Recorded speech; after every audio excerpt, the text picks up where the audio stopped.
Hello my dear friends, स्वागत है आप सभी लोगों का एक और बेहतर वीडियो में। जितने भी मेरे भाई क्लास 10th में हैं और यूपी बोर्ड 2026 में मैथ्स की तैयारी कर रहे हैं, उन सभी विद्यार्थियों के लिए ये वीडियो काफ़ी इंपॉर्टेंट होने वाला है।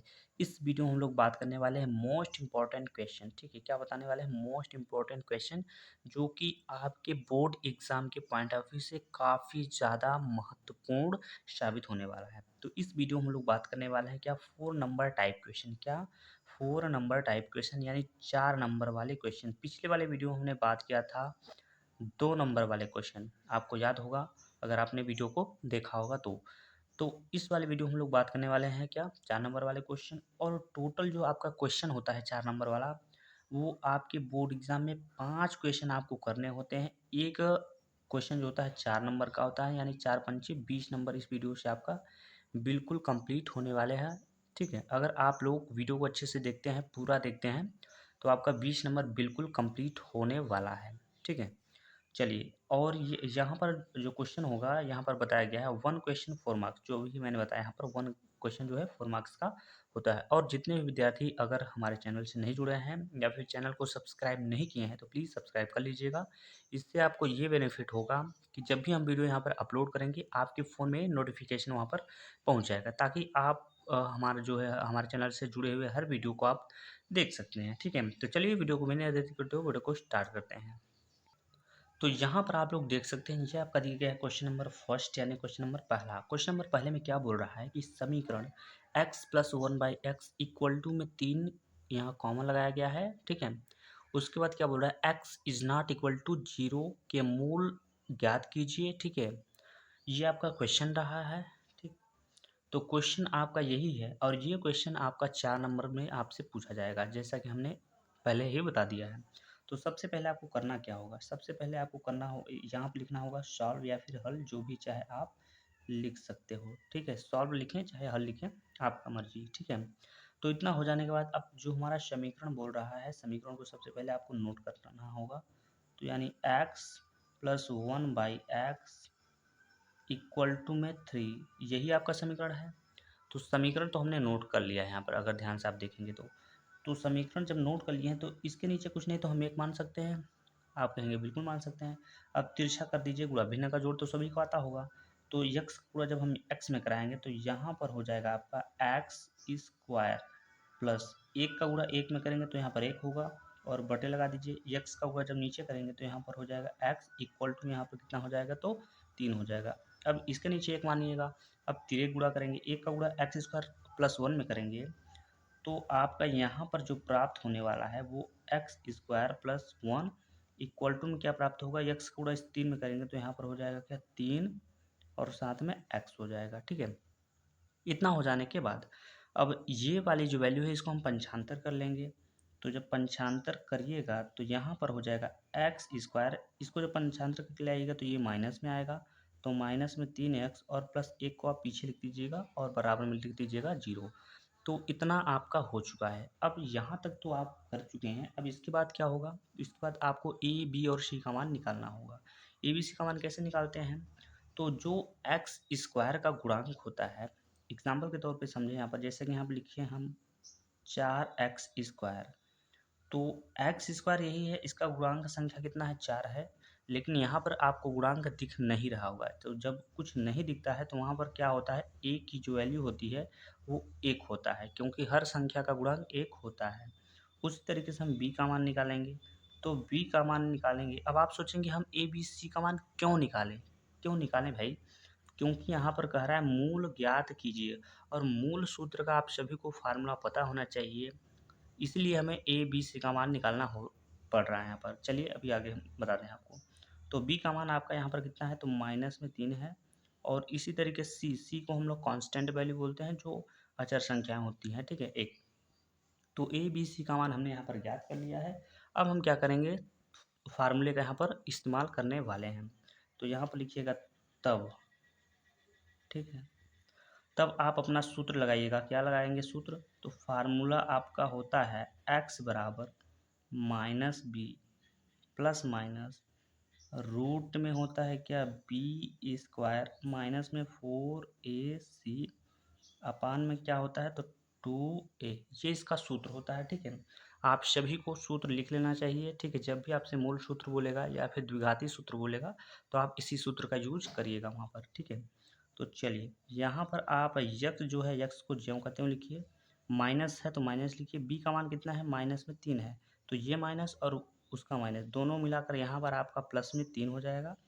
प्लस माइनस यहाँ पर लिख दीजिए और यहाँ पर लिखिए बी स्क्वायर। बी स्क्वायर है, बी का मतलब कितना, माइनस में 3 है, तो माइनस में 3 का यहाँ पर हो जाएगा स्क्वायर। माइनस में 4 है तो 4 लिखिए। इंटू इंटू में क्या करिए, ए का मान कितना, 1 है। इंटू में सी का मान कितना है, 1 है।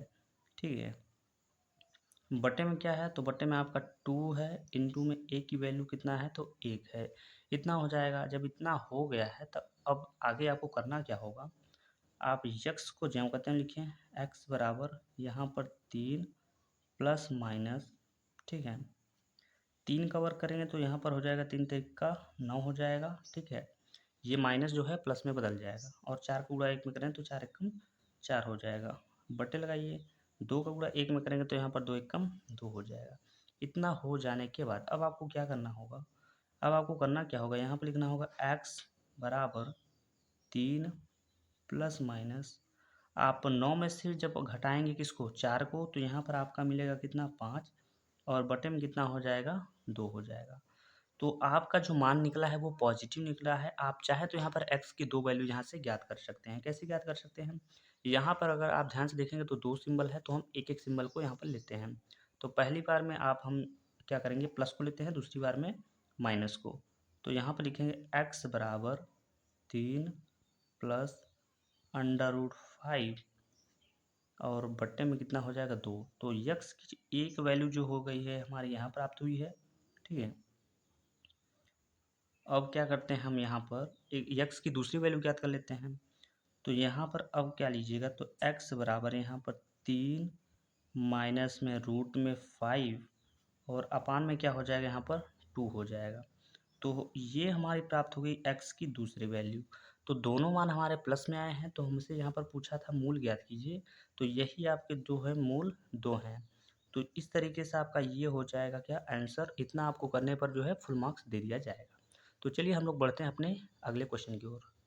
तो यहाँ पर आप लोग देख सकते हैं, ये है आपका क्वेश्चन नंबर दूसरा। क्वेश्चन नंबर दूसरा बहुत ही ज़्यादा इंपॉर्टेंट क्वेश्चन होने वाला है। क्या है, बहुत ही ज़्यादा इंपॉर्टेंट क्वेश्चन होने वाला है, क्योंकि ये वाला क्वेश्चन आपके बोर्ड एग्जाम में हर साल देखने को मिलता है, एकदम कन्फर्म रहता है। ठीक है, तो क्या बोल रहा है कि पिता की वर्तमान आयु पुत्र की वर्तमान आयु की 4 गुनी है। ठीक है, 5 वर्ष बाद पिता की आयु पुत्र की आयु की 3 गुनी होगी, दोनों की वर्तमान आयु ज्ञात कीजिए।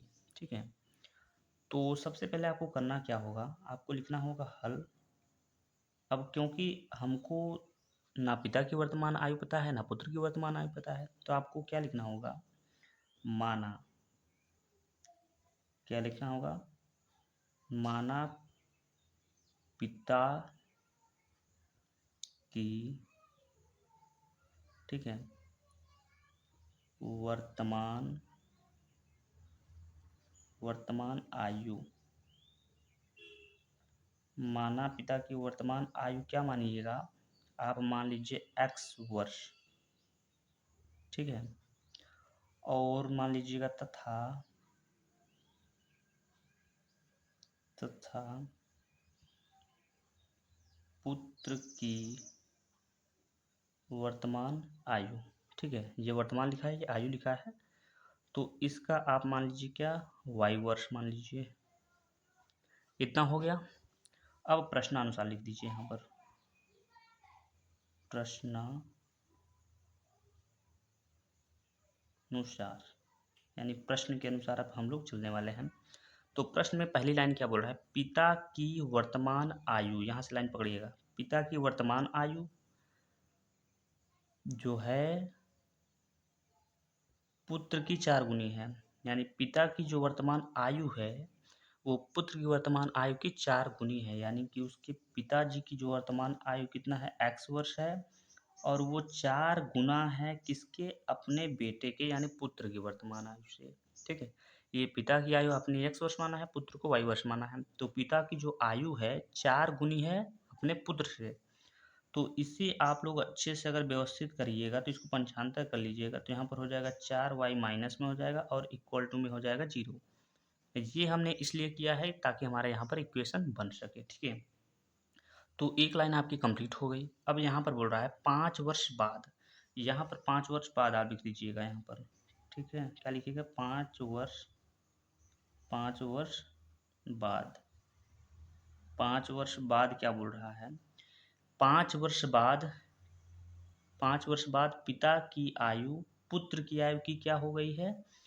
3 गुनी हो गई है। देखिए 5 वर्ष बाद यानी अभी पिता जो है x वर्ष का है, जब 5 वर्ष अधिक हो जाएगा तो x में हम क्या जोड़ देंगे?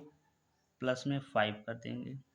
और जब x में 5 जोड़िएगा तो आप y में भी 5 जोड़िएगा, क्योंकि पिता की उम्र जब बढ़ेगी तो पुत्र की भी उम्र आपको बढ़ाना ही पड़ेगा, ठीक है। और क्या बोल रहा है? 5 वर्ष बाद जब है पिता की आयु जो है पुत्र की आयु की 3 गुनी हो जाएगी, तो यहाँ पर आपको 3 से गुणा करा देना होगा। तो अब क्या करिएगा? यहाँ पर लिखिएगा x प्लस 5 इक्वल टू में 3 से गुणा कराइएगा तो यहाँ पर हो जाएगा 3y और प्लस में 5 तिहाई हो जाएगा 15, यानी 3 पचे 15 हो जाएगा। अब क्या करिएगा? तो x प्लस 5 इक्वल टू, नहीं तो एक काम करिए आप, यहाँ से ये वाली लाइन को नहीं लिखना है आपको। क्या लिखना है यहाँ पर? देखिएगा ध्यान से। तो यहाँ पर आपको लिखना है x माइनस में ये 3y को हम पंचांतर कर ले रहे हैं, इधर 3y इक्वल टू में लिख दे रहे हैं 15 और ये 5 को पंचांतर कर दे रहे हैं संख्या के साइड में। इससे क्या होगा? हमें कैलकुलेशन करने में आसानी होगी, ठीक है। तो यहाँ पर उसके बाद आपको क्या करना है? x माइनस में यहाँ पर हो जाएगा 3y इक्वल टू में कितना हो जाएगा? तो 10 हो जाएगा और इस तरीके से ये हो जाएगा आपका समीकरण नंबर 2 हो जाएगा। तो समीकरण 1 और समीकरण 2 हमारा प्राप्त हो चुका है। अब हम इसी से अब इसका मान जो है निकाल लेंगे। तो हम कैसे निकालेंगे? तो हम क्या करेंगे? समीकरण नंबर 2 में से समीकरण नंबर 1 को या तो घटाइए या फिर समीकरण नंबर 1 में से समीकरण नंबर 2 को घटाइए। तो हम यहाँ से लिखते हैं क्या? समीकरण 1 माइनस समीकरण 2, यानी समीकरण नंबर 1 में से 2 को घटा रहे हैं। तो यहाँ पर आपको लिखना होगा x माइनस में यहाँ पर 4y इक्वल टू में क्या हो जाएगा? 0 हो जाएगा। दूसरा जो समीकरण हमारा है वो कितना है? x माइनस में यहाँ पर कितना है? 3y है इक्वल टू में कितना है? तो 10 है। अब घटाने की बात हुई है तो माइनस हम यहाँ पर लिखेंगे। ये आपका x और ये कट जाएगा, ये प्लस है, ये माइनस, सॉरी ये माइनस, ये प्लस हो जाएगा, ऊपर माइनस है तो आपको घटाना होगा। यानी यहाँ पर आपका जो घट कर आएगा वो कितना आएगा? माइनस में y आ जाएगा, क्योंकि 4 बड़ा है उसके आगे माइनस है। और यहाँ पर घटाइएगा तो माइनस में यहाँ पर 10 बचेगा, दोनों के आगे माइनस है, तो कहने का मतलब इसका y की जो वैल्यू है वो आपका निकल चुका है कितना? 10, यानी y मतलब पुत्र की आयु निकला है। जब y का मान निकल गया तो आप पिता की आयु निकाल सकते हैं। तो क्या करिएगा? y का मान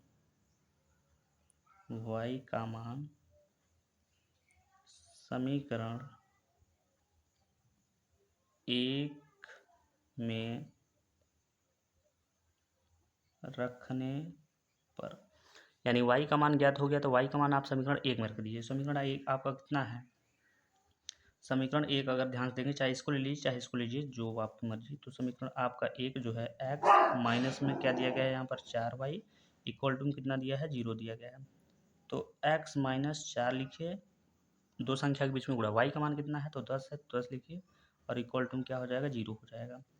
तो x माइनस 10 चौके यहाँ पर हो जाएगा 40 इक्वल टू कितना हो जाएगा? 0 हो जाएगा। अब क्या करिएगा? पंचांतर कर दीजिएगा। तो x बराबर ये पंचांतर करिएगा तो ये 40 हो जाएगा। तो ये आपकी पुत्र की आयु रही, ये पिता की आयु रही। तो दोनों की आयु हमने ज्ञात कर लिया है। तो चलिए अब हम बात करेंगे क्वेश्चन नंबर तीसरे को। तो यहाँ पर आप तो देख सकते हैं, यहाँ पर ये दिएगा आपका क्वेश्चन नंबर तीसरा। क्वेश्चन नंबर तीसरा बहुत ही ज़्यादा इंपॉर्टेंट है, बहुत अच्छा क्वेश्चन है, ठीक है। क्वेश्चन नंबर तीसरे में क्या बोल रहा है कि यदि कोई रेखा एक त्रिभुज ए बी सी की भुजाओं ए और बी, ठीक है, क्या बोल रहा है? भुजाओं ए बी और ए सी को क्रमशः डी और ई पर प्रतिच्छेद करे तथा भुजा BC के समांतर हो तो सिद्ध कीजिए कि AD upon A B equal to AE upon AC। आपका यहाँ पर ये सिद्ध करना है, ठीक है। तो चलिए इसको भी हम लोग सॉल्व कर लेते हैं, बहुत अच्छा क्वेश्चन है। तो सबसे पहले आपको करना क्या होगा, सबसे पहले आपको लिखना होगा यहाँ पर सॉल्व, ठीक है। क्या लिखना होगा, सॉल्व लिखना होगा। तो अब देखिए यहाँ पर दो त्रिभुज की बात की गई है। सबसे पहले आपको एक त्रिभुज बनाना है, ठीक है। क्या बनाना है, एक त्रिभुज बनाना है। तो चलिए हम यहाँ पर एक त्रिभुज बना लेते हैं। यहाँ पर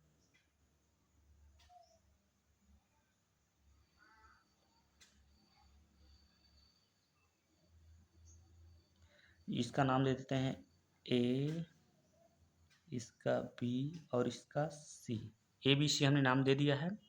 अब यहाँ पर क्या बोल रहा है कि भुजाओं ए बी, यानी ए और बी भुजा, ए और सी भुजा, ठीक है, को क्रमशः डी और ई पर प्रतिच्छेद करता है। यानी यहीं से आपकी जो प्रतिच्छेद बिंदु है, इन दोनों भुजाओं को यहीं से डी और ई भुजा जो है वो काट रही है। तो इसका नाम आप डी दे दीजिए और इसका नाम क्या दे दीजिए, ई। क्योंकि ए और बी भुजा को डी काट रहा है, यहाँ पर ए ई भुजा को, ए सी भुजा को ई काट रहा है, तो कट गया यहाँ पर। तो अब यहाँ पर अगर ध्यान से देखा जाए तो हमारा दो त्रिभुज है, एक ए बी सी है, एक ए डी और ई है। तो यहाँ पर आप लिखिएगा क्या, त्रिभुज ए बी सी समानुपाती है किसके, त्रिभुज ए डी ई के। तो ये हो गया आपका, ठीक है। तो अब इसके बाद आपको करना क्या होगा ये समझिए, ठीक है। अब आपको करना क्या होगा, अब देखिए ए, हमें मान लीजिए ए भुजा से लेकर बी भुजा तक जाना है। तो सबसे पहले हम ए भुजा से आएंगे ए डी तक। तो यहाँ पे आप लिखिएगा क्या, क्या लिखिएगा, ए और डी, ठीक है। और बटा लगा दीजिएगा, बटे में क्या लिखिएगा, डी बी लिखिए, क्योंकि तब डी से हम बी तक पहुँचेंगे। तो यहाँ पर आपको लिखना होगा डी, उसके बाद लिखना होगा बी, उसके बाद क्या लिख दीजिएगा, बराबर लिखिएगा, क्योंकि अब हम दूसरी भुजा की ओर चल रहे हैं, ठीक है। तो फिर यहाँ से जाएगा ए ई हो जाएगा आपका। तो लिखिएगा यहाँ पर ए ई, और बटे में क्या हो जाएगा, ई सी हो जाएगा। अब इतना आप कर लीजिएगा, उसके बाद आपको दोनों पक्षों में क्या है, एक जोड़ना होगा। क्या जोड़ना होगा, दोनों, ठीक है। क्या लिखिएगा, दोनों पक्षों में एक जोड़िएगा। लेकिन कैसे जोड़ेंगे, मान को पलट कर, अभी आप समझिएगा, दोनों पक्षों में, पक्षों में एक जोड़ने पर, दोनों पक्षों में आपको एक जोड़ना है, लेकिन मान को पलट कर, ये बात आप याद रखिएगा। तो जो आपका ऊपर है वो नीचे हो जाएगा, यानी हम क्या करेंगे, डी और बी को लिखेंगे ऊपर, बटे में क्या करेंगे, ए डी को करेंगे और प्लस में यहाँ पर एक दिखा देंगे। बात को समझिएगा यहाँ पर। उसके बाद यहाँ पर क्या हो जाएगा, ई सी हो जाएगा, और अपान में क्या हो जाएगा, ए ई, प्लस में कितना हो जाएगा, एक हो जाएगा। अब यहाँ पर इसका ये हो चुका है भिन्न का जोड़, एक इसके नीचे मानेंगे तो यहाँ पर क्या हो जाएगा, तो यहाँ पर समझिएगा, तो डी बी प्लस में ए डी का गुणा एक में गुणा हो जाएगा, तो यहाँ पर हो जाएगा ए डी, बटे में क्या हो जाएगा, यहाँ पर ए डी हो जाएगा, इक्वल टू, यहाँ पर एक नीचे मानिएगा तो यहाँ पर ई सी हो जाएगा, गुणा करिएगा तो ई सी, और प्लस में यहाँ पर क्या हो जाएगा, ए ई, बटे में क्या हो जाएगा, ए ई हो जाएगा। इतना होने के बाद अब आप समझिएगा, तो यहाँ पर लिखा है बी डी, यानी बी डी प्लस में क्या है, ए डी है। तो हमें ए बी से, ए से बी तक पहुँचने के लिए हमें सबसे पहले ए डी और प्लस में बी डी आएगा। तो A D, oh sorry, B D और प्लस ए डी है, तो इसके बराबर में हम क्या लिख सकते हैं, ए बी नहीं लिख सकते हैं, आप कहेंगे बिल्कुल लिख सकते हैं।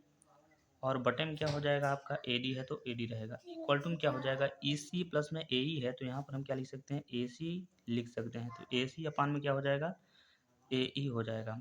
अब इतना हो जाने के बाद, अब क्योंकि शुरू में हमने मान को पलटा था, तो अभी आपको मान में पलट, क्योंकि यहाँ पर हमने क्या किया था, मान को पलट दिया था, तो आपको ए डी को अब लिखना होगा ऊपर, और ए बी को लिखना होगा नीचे, इक्वल टू में ए ई आपका हो जाएगा ऊपर हो जाएगा, और ए सी आपका क्या हो जाएगा, नीचे हो जाएगा। तो सिद्ध आपको यही करने के लिए बोला गया था कि भैया आप सिद्ध करिए क्या AD अपान में AB इक्वल टू में क्या हो जाएगा AE अपान में क्या हो जाएगा AE। यही तो सिद्ध करने के लिए बोला था, तो यहाँ पर हमारा आ चुका है। तो हमने कुल मिला के यहाँ पर सिद्ध कर लिया, तो यहाँ पर आप लिख सकते हैं प्रूव्ड। जो भी आपका मान था हमने यहाँ पर ज्ञात कर लिया है। ठीक है, तो चलिए अब बढ़ते अपने नेक्स्ट क्वेश्चन की ओर। तो चलिए यहाँ पर आप लोग देख सकते हैं, ये दिया गया क्वेश्चन नंबर चौथा। क्वेश्चन नंबर चौथे में क्या बोला, द्विघात समीकरण 2x² माइनस 6x प्लस में 3 इक्वल टू 0 का द्विघाती सूत्र द्वारा मूलों की प्रकृति ज्ञात कीजिए। तो यहाँ पर ये क्वेश्चन आपसे बोल रहा है, तो सबसे पहले आपको लिखना पड़ेगा सॉल्व या फिर हल, जो भी चाहे आप लिख सकते हैं। उसके बाद इक्वेशन में आपको क्या दिया गया है, तो इक्वेशन में आपको दिया गया है 2x² माइनस में यहाँ पर लिखा है क्या 6x और प्लस में यहाँ पर 3 इक्वल टू क्या है तो 0 है। ये आपका इक्वेशन दिया गया है। इक्वेशन के बाद आपको ABC का मान ज्ञात करना एकदम कंपलसरी है, क्योंकि द्विघाती सूत्र को मैंने बताया है जब भी आप यूज़ करेंगे उसमें ABC का यहाँ पर यूज़ होने वाला है। तो हम ए का मान निकालेंगे, x² का जो भी गुणांक होता है उससे हमारा a का मान निकलता है। b का मान निकालने के लिए हमें x का गुणांक देखना होता है, और c की वैल्यू निकालने के लिए c मतलब कांस्टेंट, मतलब जो नंबर्स होते हैं जैसे कि 1 2 3 4 5 6 ऐसे करके। तो यहाँ पर ये हमारा हो चुका है। अब हम द्विघाती सूत्र यानी अपने मेन फार्मूले का यूज़ करेंगे। तो x बराबर में होता है -b ब्रैकेट में, सॉरी ब्रैकेट नहीं, प्लस माइनस यहाँ पर, उसका रूट लगाइएगा। रूट में क्या हो जाएगा b² माइनस में यहाँ पर क्या हो जाएगा 4ac हो जाएगा।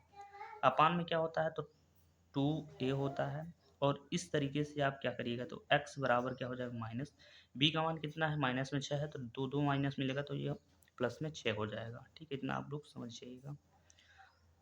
फिर प्लस माइनस जो ही है प्लस माइनस लिखेंगे। अगले स्टेप पे क्या है, b² है, b का मान कितना दिया गया तो 6 दिया गया, तो माइनस में 6 का यहाँ पर क्या कर दीजिएगा स्क्वायर कर दीजिएगा। माइनस में क्या है यहाँ पर 4 इंटू ए का मान कितना है 2 है, इंटू सी का मान कितना है तो 3 है, और बट्टे में लगा दीजिएगा क्या 2 इंटू ए का मान कितना है तो 2 है, ये हो जाएगा। फिर अगले स्टेप पे x बराबर यहाँ पर 6 लिखिएगा, प्लस माइनस ये 6 कवर करेंगे तो यहाँ पर 36 प्लस में हो जाएगा माइनस 4 दूना 8, 8 तरीके कितना हो जाएगा 24 हो जाएगा इस तरीके से, और बटन क्या हो जाएगा 2 दूना 4 हो जाएगा। कैलकुलेशन तो आप सभी को आता होगा। ठीक है, तो अब क्या करिएगा, अब यहाँ से x बराबर यहाँ पर जो 6 है इसको 6 लिखिए, प्लस और माइनस, अब इसको घटा लेते हैं। तो घटाइएगा तो आप 6 में से 4 को घटाइएगा तो यहाँ पर आपका मिलेगा 2, 3 में से 2 जाएगा तो 1 मिलेगा, और बटे में कितना हो जाएगा तो 4 है तो 4 रहेगा यहाँ पर। ठीक है, अब आप क्या करेंगे, तो अब आपको करना होगा x बराबर 6 प्लस माइनस रूट में 12 को हम क्या लिख सकते हैं 4 गुणे 3 लिख सकते हैं, आप कहेंगे बिल्कुल लिख सकते हैं, और बट्टे में क्या हो जाएगा तो 4 हो जाएगा। अब साइड में इसको थोड़ा सॉल्व करते हैं यहाँ पर। तो अब देखिए x यहाँ से, तो x बराबर 6 प्लस माइनस, अब कोई भी संख्या अगर रूट में है, जैसे कि यहाँ पर रूट में 4 है, तो ये बाहर जब भी निकलेगा 2 निकलेगा। क्यों 2 निकलता है, आप सभी को पता होना चाहिए कि ये जो 4 है ये 2 का ही वर्ग है, इसलिए तो ये रूट में 4 है, तो इसका बाहर जब आएगा तो यहाँ पर कितना आएगा 2 आएगा, और अंदर आपका जो है रूट में 3 रह जाएगा, और नीचे कितना है 4 है तो 4 रहेगा। फिर क्या करेंगे x बराबर यहाँ पर, अब दोनों में हम कॉमन अगर देखेंगे तो यहाँ पर हमें 2 कॉमन मिल रहा है, 2 से 6 3 बार में कटेगा, प्लस माइनस यहाँ पर रूट में हो जाएगा 3, और बटे में कितना हो जाएगा तो 4 हो जाएगा। अब क्या करिएगा, तो यहाँ पर लिखिएगा x बराबर ये काटिएगा 2 से, ये 2 से कितनी बार में 2 बार में कटेगा, तो कुल मिला के आपका बचा 3 प्लस माइनस रूट में 3, और बटे में कितना हो जाएगा तो बटे में आपका 2 हो जाएगा। तो इस तरीके से आपका जो x का मान है, अब यहाँ से चाहे तो आप x की 2 वैल्यू निकाल सकते हैं। कैसे निकाल सकते हैं, क्योंकि यहाँ पे 2 चिन्ह है, एक बार प्लस लीजिएगा एक बार माइनस लीजिएगा, तो इस तरीके से आपका जो क्वेश्चन है वो समाप्त हो चुका है। तो चलिए इस वीडियो का लास्ट क्वेश्चन नंबर 5 की ओर चलते हैं। तो यहाँ पर आप लोग देख सकते हैं, ये है क्वेश्चन पाँचवा आप लोगों ने पिछले वाले वीडियो में शायद देखा होगा। ठीक है, जो कि 2 नंबर में हमने बताया था, लेकिन ये क्वेश्चन भाई बहुत ही खतरनाक है, इसलिए 4 नंबर में भी देता है इसको। क्या बोल रहा है, उस बिंदु के निर्देशांक ज्ञात कीजिए जो बिंदुओं -1, और 4, -3 को मिलाने वाले रेखाखंड को 2:3 के अनुपात में विभाजित करता है। ये क्वेश्चन बहुत सिंपल है, बहुत साधारण है, अच्छा क्वेश्चन है, ठीक है। तो चलिए सबसे पहले हम क्या लिखते हैं, सॉल्व में अब हमारा जो मान दिया गया है, पहला मान किया है -1, ठीक है। उसके बाद क्या दिया गया है, 4, -3, अनुपात में क्या दिया है, तो 2:3 दिया गया है। ये जो वैल्यू है ये आपका x1 है, ये y1 है, और इस तरीके से जो आपका जो मान है ये x2 है, और ये क्या है, तो यहाँ पर ये दिया गया y2, ये आपका m1 हो जाएगा, और इस बगल का मान आपका m2 का मान हो जाएगा। तो सबसे पहले आपको x का मान ज्ञात करना होगा, तो आप फार्मूला क्या लगाएंगे, x बराबर m1 x2 plus m2 x1 अपान में क्या हो जाएगा m1, और प्लस में क्या हो जाएगा, तो m2 हो जाएगा। तो अगले स्टेप क्या करेंगे, x बराबर m1 की वैल्यू यहाँ पर दिया गया है 2, तो 2 रखिए, इंटू x2 की वैल्यू अगर ध्यान से देखिएगा तो यहाँ पर कितना दिया गया है, 4 दिया गया है, तो 4 को लिख दीजिएगा 4, प्लस m2 की वैल्यू यहाँ पर दिया गया है, यहाँ पर 3, इंटू x1 का मान कितना दिया गया, तो -1 दिया गया है। बटे में कितना हो जाएगा, m1 की वैल्यू कितना है, 2 है, प्लस m2 की वैल्यू कितना है, तो 3 है। फिर क्या करिएगा, तो x बराबर 2 चौके यहाँ पर हो जाएगा 8, -3 एक कम 3 हो जाएगा, और बटे में कितना हो जाएगा, तो 5 हो जाएगा। तो x की जो वैल्यू ज्ञात होगा वो ऊपर हो जाएगा आपका 5, और नीचे कितना होगा, वो भी 5 हो जाएगा। तो फिर x का मान ज्ञात कितना होगा, 1 ज्ञात हो जाएगा। अब y का मान हम ज्ञात करेंगे, तो यहाँ पर लिखेंगे y बराबर में क्या लिखेंगे, m1 y2, प्लस में यहाँ पर लिखेंगे क्या, m2 y1, अपान में क्या हो जाएगा, तो m1, और प्लस में क्या हो जाएगा, यहाँ पर m2 हो जाएगा। तो y बराबर m1 की वैल्यू आपको पता है, दिख रहा होगा, 2 दिया गया है। y2 की जो वैल्यू है वो माइनस में यहाँ पर 3 है, प्लस m2 की वैल्यू कितना है, यहाँ पर 3, दो संख्या के बीच में उड़ा, y1 का मान कितना है, तो 7 है, और बट्टे में क्या है, m1 की वैल्यू 2, और प्लस में m2 की वैल्यू क्या हो जाएगा, यहाँ पर 3। तो y बराबर 3 दूना यहाँ पर 6 हो जाएगा माइनस में, और प्लस में 3 सत्ते 21, और बटे में 3 2 5 हो जाएगा। y बराबर क्या हो जाएगा, यहाँ पर प्लस माइनस माइनस हो जाएगा, और यहाँ पर आपका हो जाएगा कितना, 15, और बटे में कितना हो जाएगा, 5 हो जाएगा। तो y बराबर कितना हो जाएगा, 5 से काटिएगा, यहाँ पर 3 बार में कट जाएगा, तो y का मान आपका 3 निकल गया। तो निर्देशांक हमसे यहाँ पर पूछा गया था, ठीक है, क्या पूछा था, निर्देशांक। तो आप लिखिए निर्देशांक, ठीक है। निर्देशांक आपका x का मान कितना निकला है, 1 निकला है, कामा y का मान कितना निकला है, 3 निकला है। तो यही आपका जो क्वेश्चन का करेक्ट आंसर होने वाला है। आई होप आप सभी को इस वीडियो में जितने भी क्वेश्चन बताए हैं सब क्वेश्चन अच्छे लगे होंगे और समझ में भी आया होगा। तो इस वीडियो में बस इतना ही, मिलता है नेक्स्ट वीडियो में, तब तक के लिए जय हिंद, जय भारत।